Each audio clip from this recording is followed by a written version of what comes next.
Alhamdulillah Rabbil Alameen wa salatu wa salamu ala Rasulihil Kareem.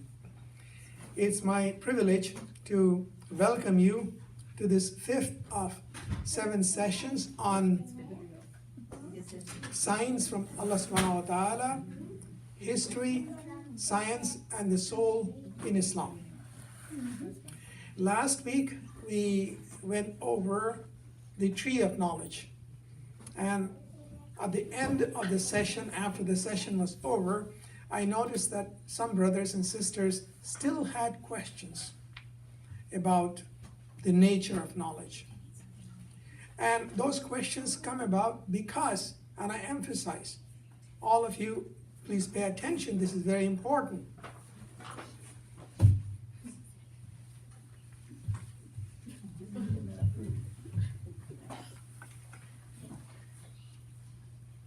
It revolves around our understanding of time. And I'll spend 2 or 3 more minutes on time. In the Quran, and I appeal to you, if nothing else, after these sessions are over, after the series are over, please take this as an action item to study the Quran. Tell your children and grandchildren and husbands and wives and uncles and everybody else to study the Quran. It does not mean you'll become scholars of the Quran, but you will be knowledgeable. The Quran presents to us multiple meanings of the Quran. The word yawm is used in multiple contexts. It could be translated to mean a day or infinity. Any measure of time could be yawm. Normally in our conversation we translate the Arabic word yawm to mean a day. It does not mean 24 hours or 12. No, it doesn't mean that. That's number one. Secondly, the Quran talks about the relative time. The angels ascend to him in a day, a measure whereof for you is 50,000 years. Relative time.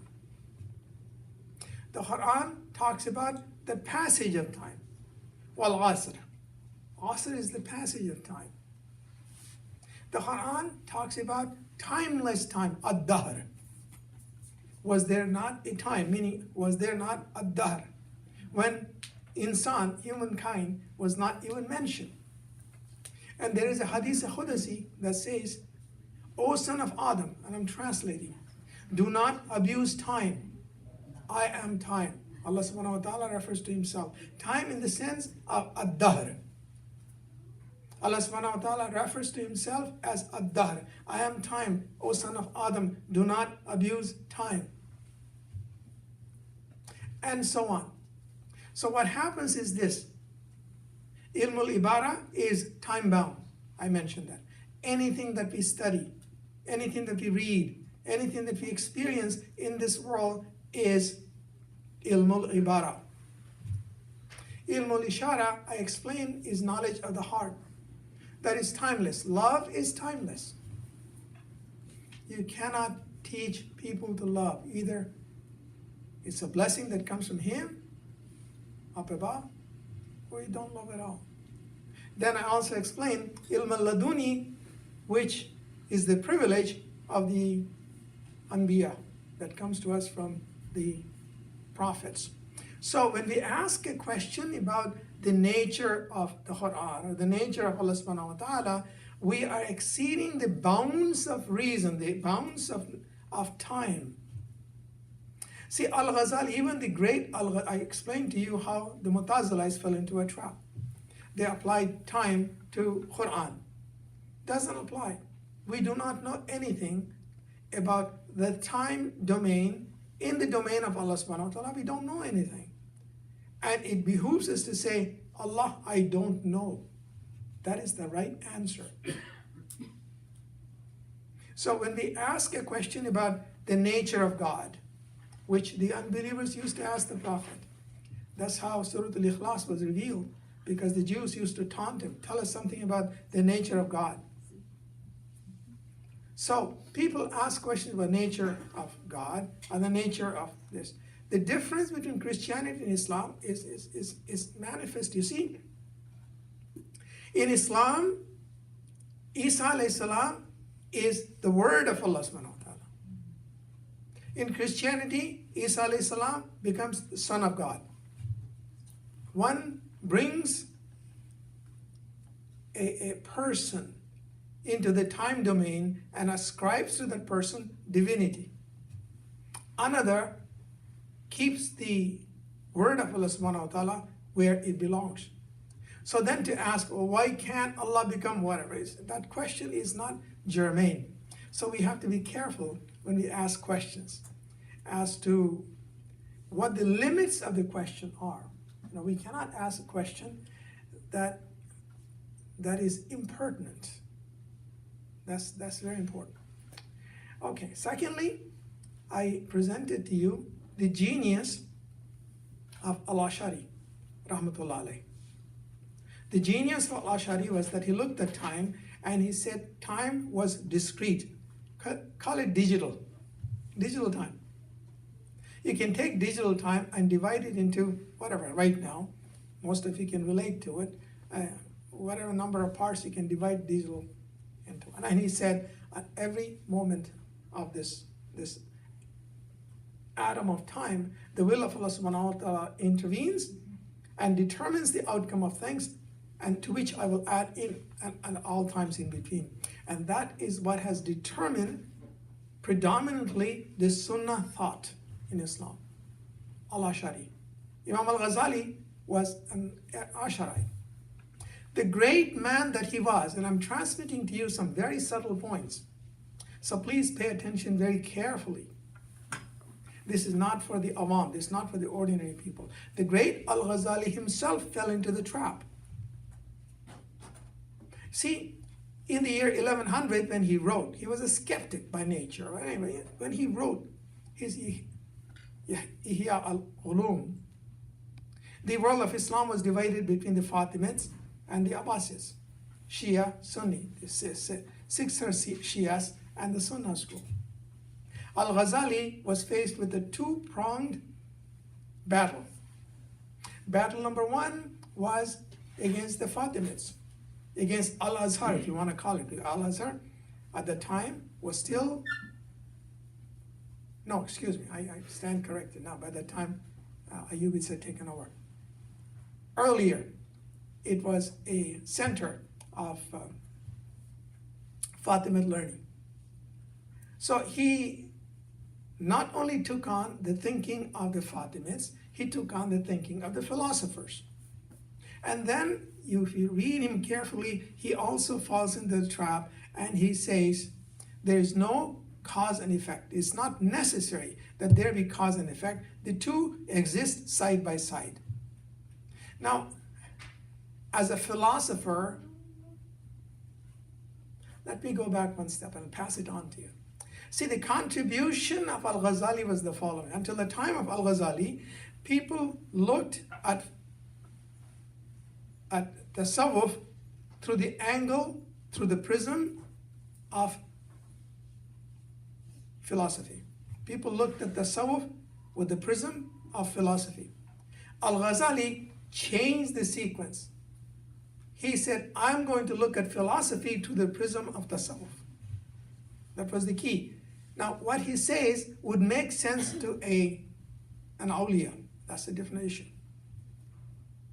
But the impact of that in Islamic civilization was a disaster because people misunderstood him. They said there is no cause and effect. This is what happened to Muslims. If you plot empirical intellectual activity in the Islamic world, there is a definite drop after the 12th century. Of course, there are other reasons for that too. But Imam al-Ghazali, the great, great, great man that he was, on whose shoulders we stand, he too overextends his reach when he speculates on the nature of time. These are things we should know. Now, I said I was going to talk a little bit about the Crusades and about the Mongol invasions. These are broad subjects. And everybody, when they think of the Crusades, immediately they jump to Jerusalem. Well, they came to Jerusalem, and they killed all the Muslims, they killed all the Jews. They were the Crusaders. whatever they did, etc. But for a distinguished group like this, that is not enough. I'll give you a deeper background for the Crusades. If you want to understand the Crusades, you must go back to the 9th and the 10th century. Towards the end of the 9th century, actually it started from the 8th century, but certainly by the end of the 9th and the 10th century, 3 things happened that determined the shape of human civilization for the next 1,000 years. Number 1 was the conversion of the Turks. Number 2 was the conversion of the Germans. Number 3 was the conversion of the Russians. The 3 great people who determined the outcome of social, political, and military relationships from the year 1000 till the year 2000, and perhaps even today. How did it happen? The Turks were a nomadic people. And incidentally, there is a very good series called Resurrection, produced by a Turkish filmmaker. I would recommend that all of you watch it, about the origin of the Ottoman Empire. It's a good one. Netflix, excuse me. It's on Netflix. I would recommend you one. In any case, the Turks, by the 7th and the 8th century, they were always a restless people, nomads, but they had a very strong sense of tribal cohesion. The tribal leader, the Adat, or the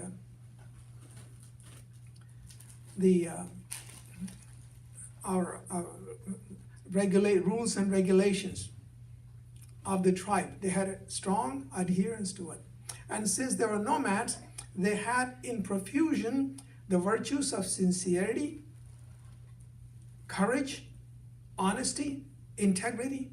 And incidentally, if you want to understand why it was that Islam took root in Arabia initially, it was partly also because the people initially who accepted Islam were all desert dwellers, not city dwellers initially.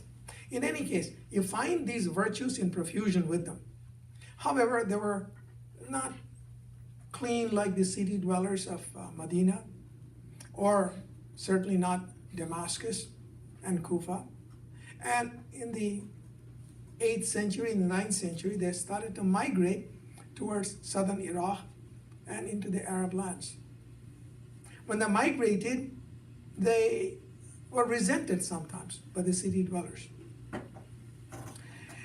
Hazrat Abu Hanifa, who lived between the year 700 and 763, approximately. One of his sayings, famous sayings, the iman of a converted Turk is equal to the iman of a person who lives in Medina, is well known. Egalitarian outlook of Imam Abu Hanifa. Gradually, these Turks accepted Islam. It happened gradually. It did not happen overnight. However, by the middle of the 9th century, the Turks were in great demand because they were warriors, seasoned warriors. And yet another thing begins to happen about this time, the middle of the 9th century. If you wish to understand global history, if you wish to understand the origin of the Crusades, you must understand global history for the young people. If you want to understand why Aurangzeb wrote whatever he wrote, you must understand global history. If you want to understand Mahmud of Ghazni, why he raided India, you must understand global history, which means you must also know geography. Do not study history without a geography book, an atlas in front of you, so that you know how things were happening. In any case, in Europe about the same time, profound changes are also, I'm talking about the 9th century now, I'm not talking about the Crusades yet. The Carolingian Empire that was in the, towards the end of the 8th century, Charlemagne, the Pope vested him with the keys of the Holy Roman Empire. It included what is today France, Germany, and northern Italy, and portions of northeastern portion of Spain. When he passed away, the people who inherited this kingdom quarreled amongst themselves, so Europe once again came apart. Remember, Europe had been invaded by the Vandals, the Germanic tribes, when the Roman Empire broke up, and the Germanic tribes were divided into two parts, the Eastern Germans and the Western Germans. The Western Germans were ruling Spain, and the Eastern Germans were ruling northern Italy, France, and Germany. So these Eastern Germans were still disbelievers. They were not into Christianity yet. Charlemagne waged war against the Germans. I'm summarizing it. In the year 804, for instance, in one of his raids on northern Germany, he killed 4,000 Germans to force them to accept Christianity. The Germans, the Visigoths, were plain folk. They were nomads, like the Turks. Gradually, through the impact, on the one hand, of the hammer of Charlemagne and the coaxing of the church, they accepted Christianity. This happened at the beginning of the 9th century, global event. Then, as more and more Turks coming back to the east accepted Islam, those around the Caspian Sea, which is today in southern Russia and northern Turkey, there was a tribe called the Bulgars, from which the current name Bulgaria comes from. The Bulgars come from the Caspian Sea area originally. They accepted Islam. When they accepted Islam, gradually they spread northwards towards Kiev, which was the historical capital of Russia before Moscow became the capital of Russia. And they invited the Russians to become Muslim. However, about the same time, delegations from Constantinople, which at that time was ruled by the Eastern Romans, and they were called the Byzantines, delegations from them also went to Kiev and convinced the rulers to accept Eastern Orthodox Christianity. This happened towards the end of the 10th century. The Russians became Eastern Orthodox, the Turks became Muslim, and the Germans became, at that time, Catholic, and that cast the shape of the old world for 1,000 years.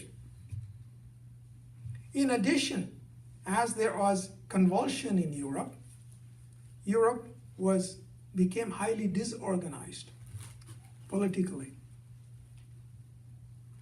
It was a vacuum, a political vacuum and a social vacuum. Into this social vacuum, the church injects itself. And it declares itself the intermediary between man and God, meaning the following. When we speak of the dark ages of Europe, between the 8th and the 11th century, what we mean to say is that Europe was in the age of imagination. It was the age when the Europeans believed in talisman, taviz. You know, people walking on taviz. Talisman. Going to the church for favors. When you're born, you go to the church, pay them money to get accepted. When you die, you go to the church and those rites are performed. In the process, the church becomes richer and the chieftains, local chieftains, become poorer and poorer and poorer. Gradually, the abbeys, or the church locations, became so rich that they constructed walls around their abbeys, which were stronger, bigger, more powerful than the walls around the fortresses built by the kings. This was all the Middle Ages. One other thing happened during this time. Because of the weakness of Europe, it attracted invaders both from the north and the south. From the south, it was the Muslims.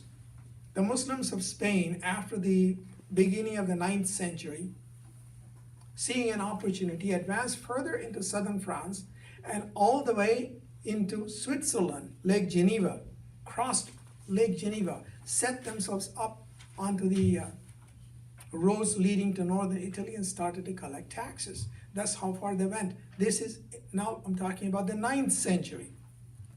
Sicily became Muslim, a Muslim conquest. Sardinia became Muslim.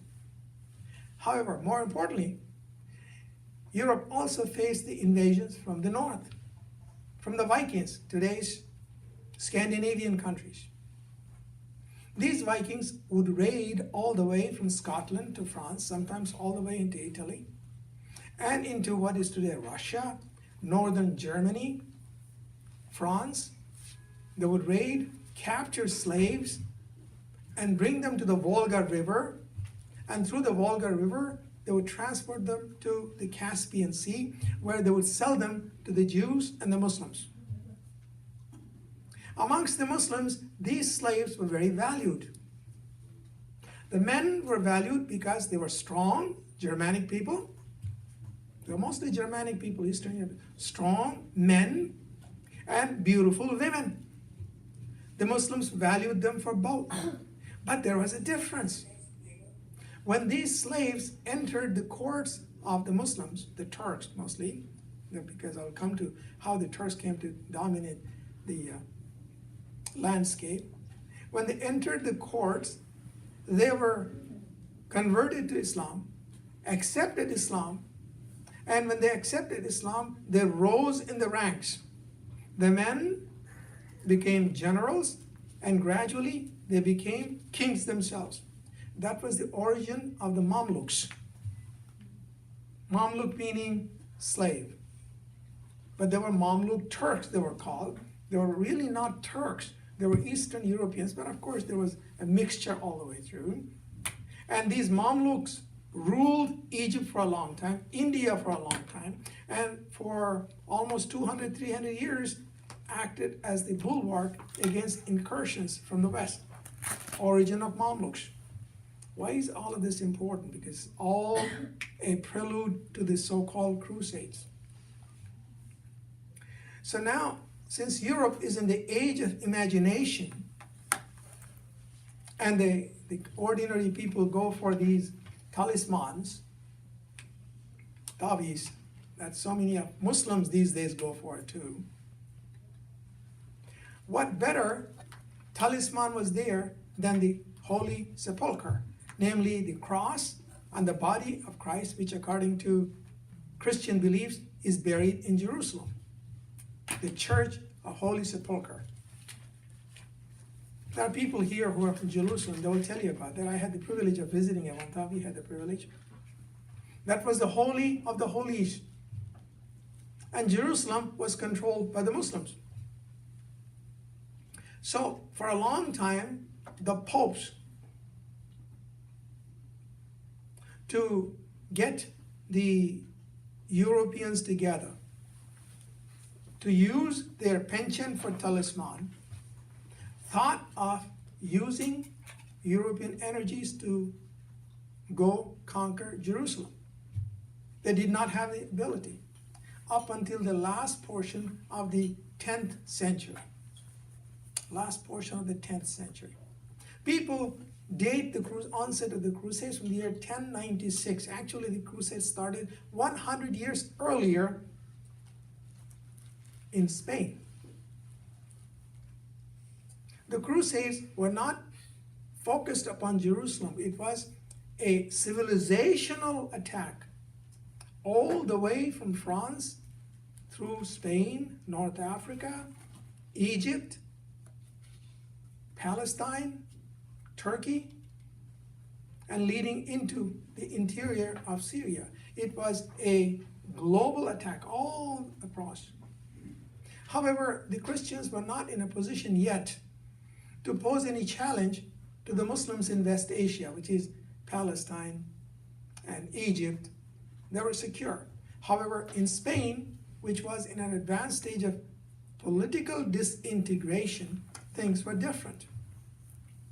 In the 11th century, the conquistadores, that is the Crusaders as they were called, advanced into Spain, 11th century, conquering one major town after another, until in 1086 they conquered Toledo, the ancient capital of Spain, a turning point in world history. Why? Because when they conquered Toledo, all the libraries of Toledo, and remember, Spain was a center of learning in the world, center of learning. So many great libraries in Toledo, in Seville, in Córdoba.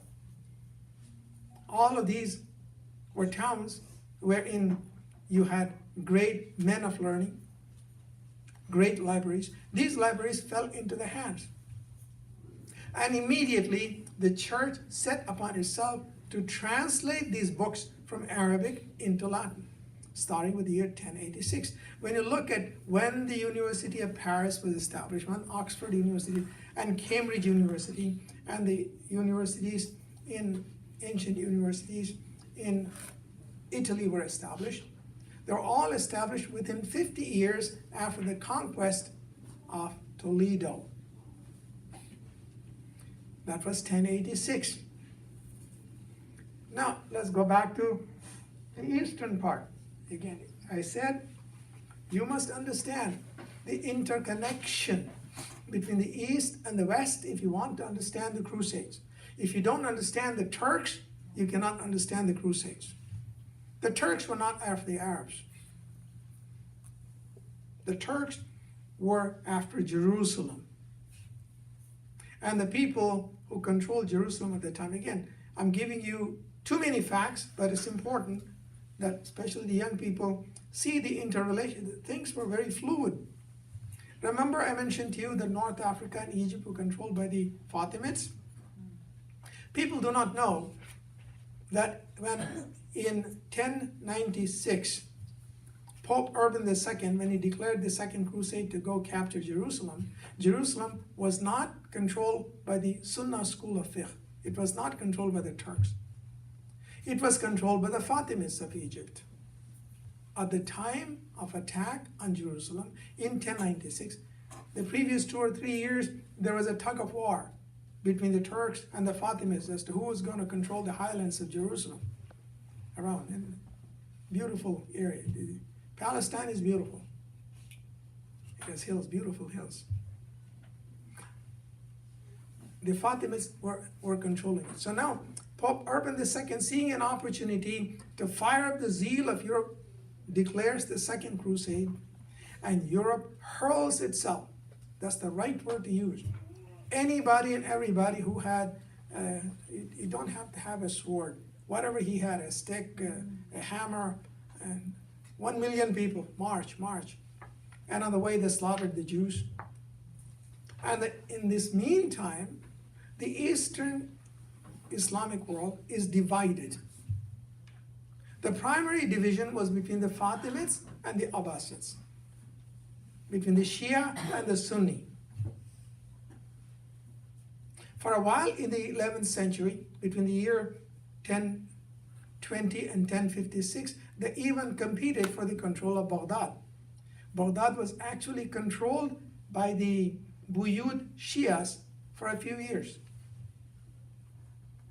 But the Seljuks, the Turks, one of the Turkish tribes, managed to drive out the Buyids, and they became defenders of the Sunnah schools of fiqh, defenders of the Abbasid orthodoxy in Baghdad, so that now you have Baghdad versus Cairo, tug of war.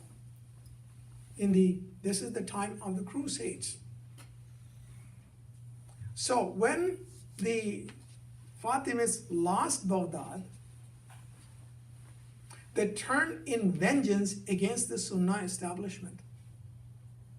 And that was the origin of the assassins. People think that the assassins, the cloak and dagger that you see in the movies these days, are things of this era. No. In the 11th century, the Fatimids, with their blessings, the assassins set themselves up in northern Syria, the mountains of Lebanon, and northern Iraq, and they waged a war of vengeance against the Sunnah establishment, going after the head. In the year 1090, they assassinated Nizam al-Mulk. Perhaps the greatest, not greatest, perhaps the most able administrator produced by the world of Islam since Umar bin Abdul Aziz. He was the one who established the University of Baghdad where Imam al-Ghazali taught. He was the one who came up with the syllabus that to this day is named after him, the Nizamiya syllabus. You go to madrasas in India, Pakistan, there are millions of these, literally millions of these madrasas. Each one of them claims we follow the Nizamiya syllabus. They don't, but that's where the name comes from. Assassinated him. They assassinated Muhammad Ghori. Those who are from India, Pakistan will appreciate the fact that he was the conqueror of Delhi. They assassinated him. Even Salahuddin Ayyubi escaped the dagger of the assassins by a close margin. The story relates that an assassin actually made his way into the tent of Salahuddin, but because of who Salahuddin was, change of heart, he did not kill him. That's how effective they were. In any case, the Islamic world is divided, whereas Europe now, thanks to the declaration of the Crusades, is united, hurls itself, captures Jerusalem, sets up fiefdoms all the way through. Now comes the tug of war between the two civilizations. If you want to understand the Crusades, think of a counterclockwise transfer of power. The Christians were victorious in Spain. The Muslims ultimately, through the Turks, were victorious in the Mediterranean area, recaptured Jerusalem through Salahuddin in the year 1186. A counterclockwise movement of power. A lot of different things are happening. In the West, whenever the Berbers were united, the Muslims advanced. Whenever the Africans were united, the Muslims advanced. Because the Kingdom of Spain was a commonwealth of Spain, North Africa, and if you want to say Sub-Saharan Africa, Sub-Saharan Africa. For instance, in the armies of Ibn Tashfun, 80% of the soldiers were from Sub-Saharan Africa, carrying the bows and arrows that were invented by the Turks, composite materials, long range, and armor of hippopotamus, which was in profusion in the Niger River Delta.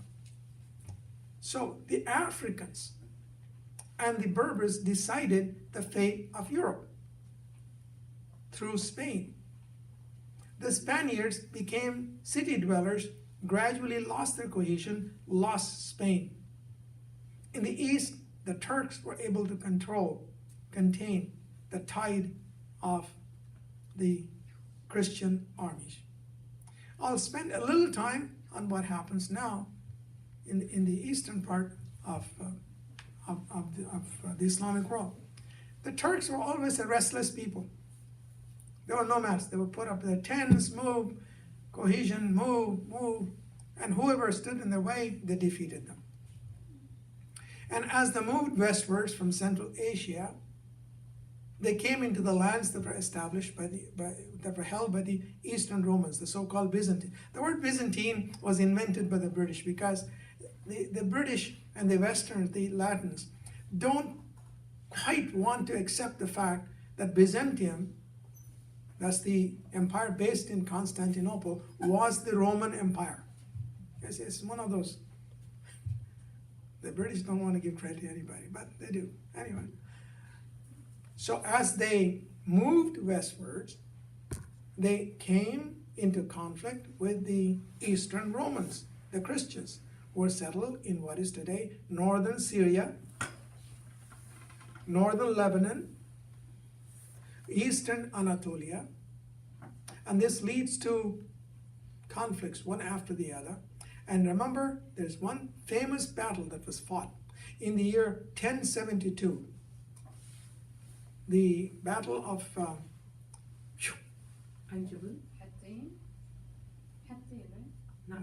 to mind. It will come to mind. Age. It will come to mind. Tours. No. 15. No. I'll come to it anyway. 1072. famous battle between the Turks and the Eastern Romans. The Turks were victorious, and that determined the fate of not just Manzikert. Thank you. Battle of Volpajana? No, Battle of Manzikert. Very important. Please remember that. Just as the Battle of Tours determined the fate of Europe, the Battle of Manzikert determined the fate of Syria, Iraq, and Turkey, and to a certain extent of Lebanon also, Manzikert. They were victorious. So you see, you got to put this really fun when you really plot these things out like a scientist does. 1072, the Turks are victorious here. The Roman Empire, who was freed by the triumphant Turks, goes back to Constantinople, writes to the Pope, help, help. And the Pope says, wow, this is an opportunity to get all the Christians together. 20 years later, he declares a war against the Muslims, and the Crusaders advance through Spain, and then they come to Jerusalem also, the Turks. However, in the long run, through the consolidation of power amongst the Turkish tribes, the Turks managed to expel the Crusaders out of Jerusalem and out of Palestine, and reestablish Muslim power in Jerusalem and in Eastern Mediterranean. Salahuddin Ayyubi, see, the Mamluks of Egypt, as I explained to you, the Mamluks were Bahri Turks. They were Turkish people. I explained to you the origin of these Turks. They lived in the islands of the Nile Delta. That's why they were called Bahri Mamluks. They and Sultan Salahuddin Ayyubi, who was a Kurd, managed to expel the Crusaders out of Jerusalem. Now, to summarize these galactic things, what are the things I want you to remember? I want you to remember that the Crusades didn't happen all of a sudden one day Europe woke up and said, let's go after. No. It happened because of historical reasons. The conversion of the Turks, the conversion of the Germans, the conversion of the Russians. Three most important groups in world history, even to this day, up until the Second World War. These were the three groups that determined the fate of the old world. That's number one. Secondly, the disintegration of Europe for 300 years and its descent into social, political, and religious dark ages, wherein the imagination takes over, no reason, and the church sets itself up between man and God, in the process becomes rich. Then towards the end of the 11th century, seeing an opportunity and the rise of the assassins and the assassination of Nizam al-Mulk, they declare a crusade against the Muslims and consolidating the zeal of ordinary peasants hurled itself, that's the right word to use. Literally, they would go surround these Seljuk armies who were used to rapid enveloping movements, surround them. They didn't have any space because there were millions of all them around, and they would be victorious. Using that zeal, they capture Jerusalem for a while, until such time as the Islamic world becomes just strong enough to overcome this invasion and expels them. It's a very, very brief history. You can read about the history of the Crusades in Egypt. You can read about the history of the Crusades in Palestine. You can read about the heroics of King Richard III, and certainly the heroics of Salahuddin Ayyubi. These are all great stories. But I want you to go back with a global view of history. It does not happen linearly in one place. These things are related. That's the message for today. I think I'll stop here, because if I start on the Mongols, it'll be another half hour. So I'll take questions and see if we can elaborate some of the ideas